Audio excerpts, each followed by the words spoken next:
I'm turning the pages, just wanna be in love forever and ever. Live from Studio 5. Always together, and I know. Don't wanna cry no more, I can't no more.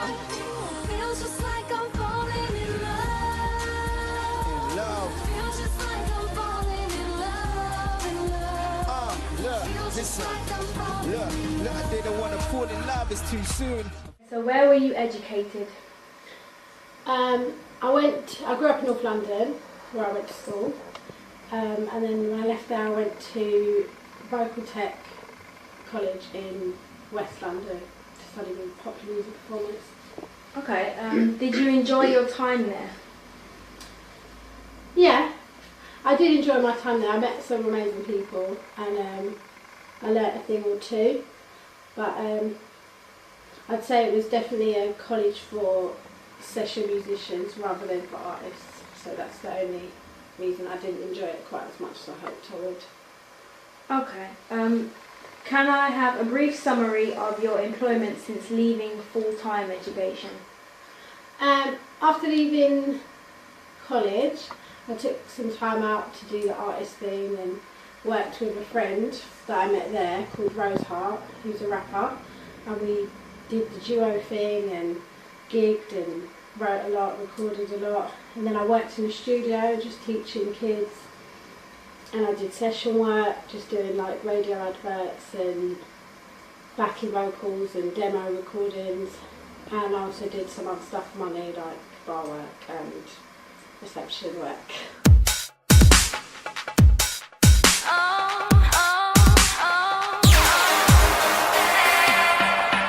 The sun sets and I feel you there.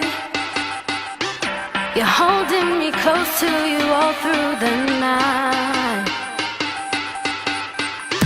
There's something about the way that you deal with me.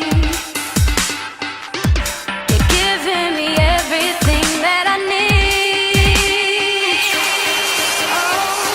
need. Did you choose music as a career? Yes, yeah, I'd say I have. And why?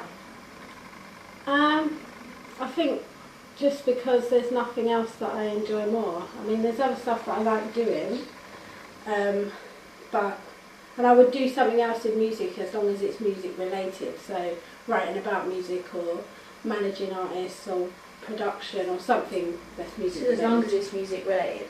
Yeah. Okay, and what inspired you to become a musician in the first place?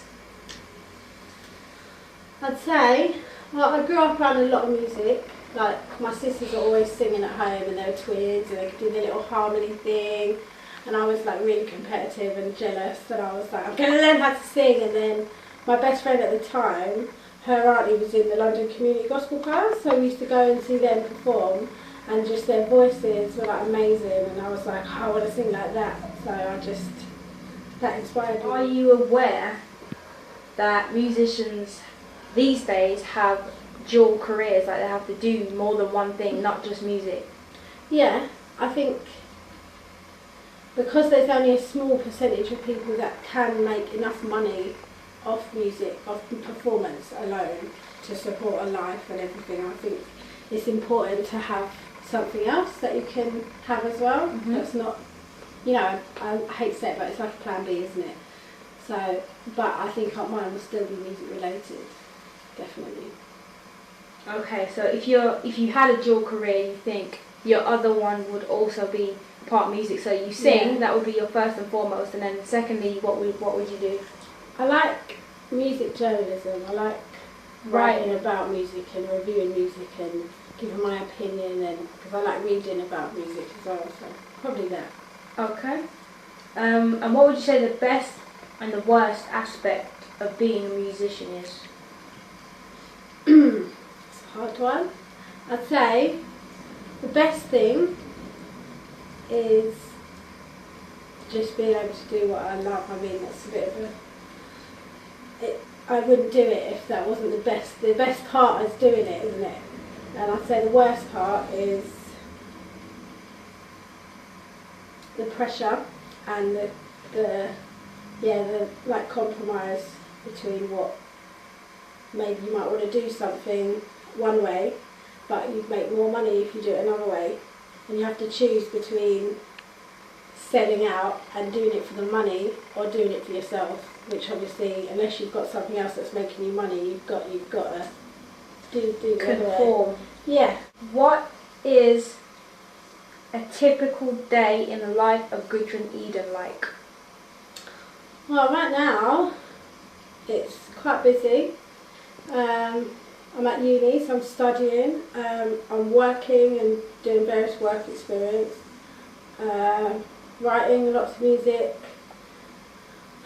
You know, the same old stuff I feel like I've been doing for the past 2 years, but slowly I know it will pay off, and one day I hope my day consists of a lot more exciting things like radio interviews and stuff like this.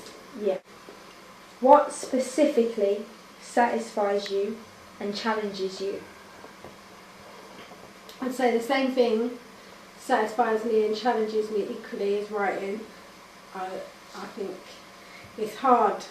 I struggle. I enjoy writing and I'm a perfectionist, so when I write I'm always watching what I'm saying and how I'm saying it, and will other people relate to that? Am I putting it right? And there's these questions. It really challenges me, but once I get something I'm happy with, it satisfies me more than anything else. I'm recording it. So in one sentence, what aspect do you enjoy the most above all other aspects about music that you like and love and dislike? What is the one thing that you will always love doing music for? I think, there's two things. Can I say two things? You can say two things. Equally, I'd say is that feeling once you finish recording something that you're really proud of, and you take it home and you put it in the car and you listen to it on the way back and you're like, yeah, that's my tune, I did that. That, and then performing as well, which I still find really scary, but it's such a good feeling once you've done it and you're like, yes. And you get the reception. Yeah, and it's just a good feeling. Okay. What practical advice would you want from a mentor to further your career? I'd want someone who could tell me what's the best thing, the right thing to do. Because I think sometimes I will pick the funnest thing to do, or the easiest thing to do, or something that I will enjoy the most, which might not be the most beneficial towards my career. So I think I'd want someone who's not taking anything personally and is just there to say, trust me, do this, you'll be glad you've done it once you've done it, even if it's scary or you feel stupid, or you know, getting up and doing shows when there's 6 people there and you think, what am I benefiting? But someone else could see a benefit in that you can't see for yourself because you take it too personally. So that, and yeah, and like pushing me, like promotion, like just get out there and play your stuff and be proud. I really. Do you think you take kindly to someone being really stern with you and saying, do this because it's the best thing for you? I think if it was someone that I didn't know, it's hard when people you know tell you what to do, because, I don't know, it's hard, isn't it? But then if someone you don't know that you've asked, you've employed to come and tell you, then you can't really say anything. I mean, I've asked you to tell me, I can't tell you what to I'm paying now. Yeah, exactly. So, yeah, no, I'd be alright, I think.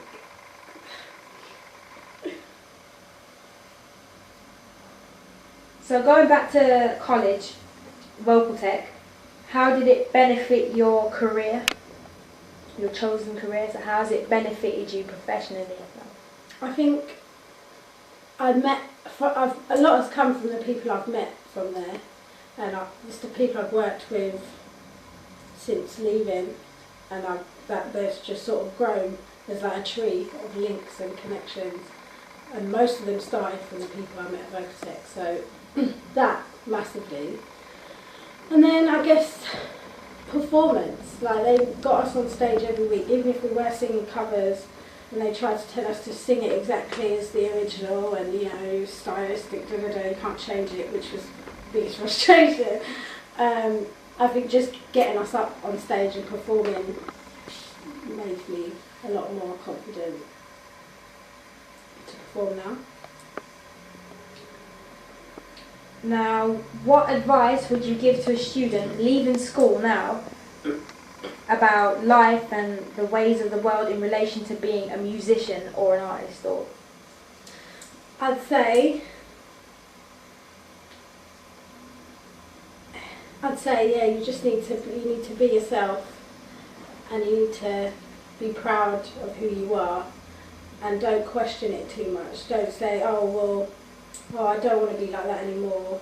Because you get to an age, I think, where you're younger and you're like, this is who I am, and then you get to an age when you start watching what other people are doing and you're like, oh, hang on, should I not be doing that because no one else is doing that? But you should embrace things like that. They make you different, they make you special, unique, you're who you are. So yeah, so just be proud of yourself, and even if people are like, oh, that girl or that boy's an idiot, or he can't sing, she can't sing, or I don't like their music, you're going to get that forever, and the bigger you get, the worse it's going to get. So if you can't handle one little girl in the corner cussing you, then you're not going to handle 50,000 people cussing you on YouTube. Like, you need to just say, I don't care. And the more you say you don't care, the more they don't care. And they're too busy worrying about themselves anyway. So be yourself, be proud, sell your product, and yeah, don't give up. That's about it, really. okay, thank you very much, Gudrun Eden. Thank you. Enjoyed it. Always wanna feel your heart, forever and ever, we're never apart. I'm turning. In the pages, just wanna be in love forever And ever. You and me, always together, and I You know and me. I don't wanna cry no more. I can't No more. Feels just like I'm falling in love. Love. Feels just like I'm falling in love, in love. Feels just like I'm falling. in love. Yeah. And you know what they say, guys? You know what they say? Feels know what they just say? like I'm falling in Look, they say I look better with love.